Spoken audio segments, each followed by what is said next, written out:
Hey everybody, Eric Tate here alongside my buddy Nick Lacapo, and today we are talking about Divine and Conquer by Leo Reed. Nick, this is a big trick. This trick's awesome. This is amazing. It's like miracle status on this one.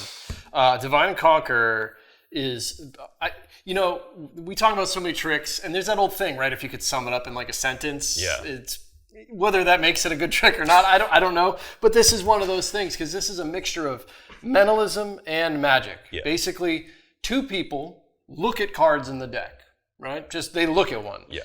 Your head is turned. It's not like a peek type of thing or anything like that. Freely thought of card from the pack of cards. Person one, person two. You're able to tell person one what card they're thinking of. Just divine it. That's amazing by itself. Okay. And then person two, you say to them, we're going to make your card disappear from the deck, and it's going to end up in my pocket. So you do that. You hand the deck to the spectator. They deal through the deck one card at a time. They do not see their card. It is gone. And there's also only 51 cards in the deck. Yeah. And then it ends up in your pocket. First of all, it's amazing. What you just described sounds like a pipe dream, but it's not. This is great. You get a special deck of cards that does all the work for you. I think one of the things that I really like is when magic and mentalism is mixed in such a way that not only do the methods reinforce each other, but they make it even more impossible. Yeah, it takes it up another level. I mean, the first phase alone is amazing when you just tell somebody what card they're thinking of. Because, let's be clear, they are looking at it from a spread. Yeah. This is not like, there's all kinds of really interesting forces where you're like doing stuff where your head's looked away, but this, you can genuinely ribbon spread the deck on the table and they can think of anything, which is so good. That way you can do it up in the hands. And your audience understands that, right? They're like, there's no way you could just know what card I just looked at, right? So you have that already. And then when you get to the second part, depending on how you play this, and we go over a lot in the instructional video, because this is not only, there's no sleight of hand or anything in this routine. The deck's going to do everything for you.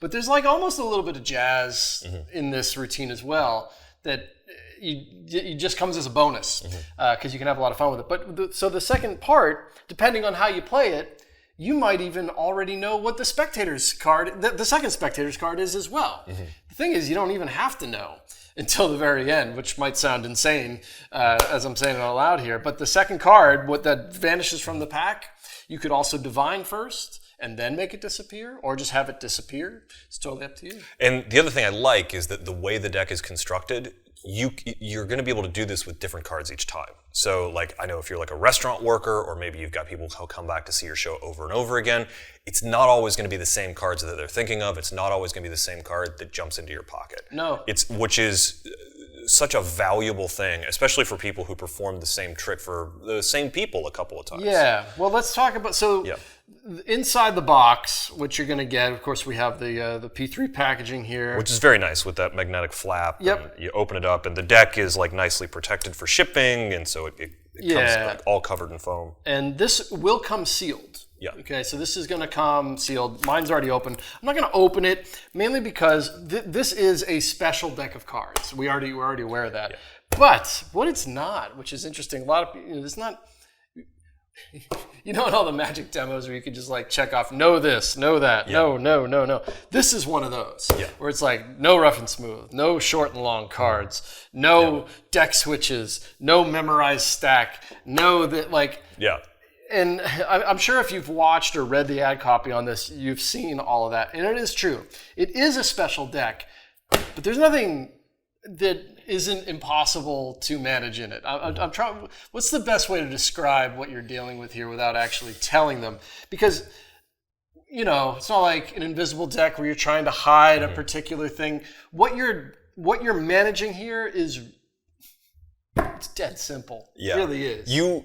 The routine that Nick teaches you in this allows you to manage the spectators so that you're able to put this very special deck of cards in their hands. Yeah, you put it in their hands.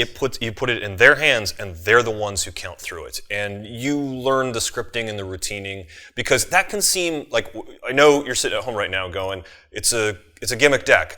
You never hand a gimmick deck to a spectator. You can when you understand how to do it. And this is a routine that motivates that action and also covers it, which also eliminates the idea of it being a special deck in your audience's mind. Because the moment you put that deck in their hands and they deal through it, they're done. They have nowhere to go. You know, there's another interesting thing too, is that if you're watching this, and I think it's just a nice little like magician twist of the knife a little bit. When the spectator is dealing, and watch all the videos that are here, but when the spectator is dealing through the cards, looking for their card, the other spectator's card is there. That one is still in the pack. And if you're ever familiar with any of this type of stuff, that shouldn't be the case.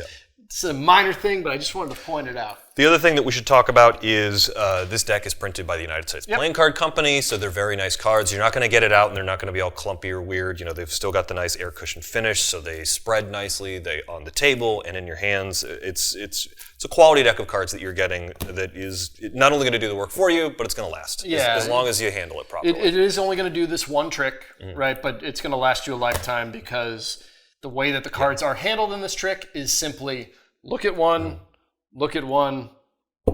and that's it. Somebody deals through the cards, but that's as much handling as they're going to have. You know, and this is something that you and I talk about all the time, which is if a deck is going to be gimmicked to only do one trick, that trick has to be amazing for me to want to put it in my pocket or have it in my case to put in a show.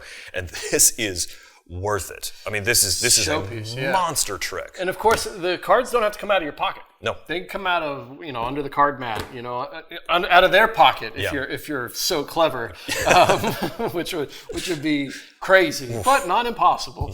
So it's a fantastic trick. I know you'll love it if you pick it up because it is dead good. So if you have any interest in it, definitely check out Divine and Conquer by Leo Reed.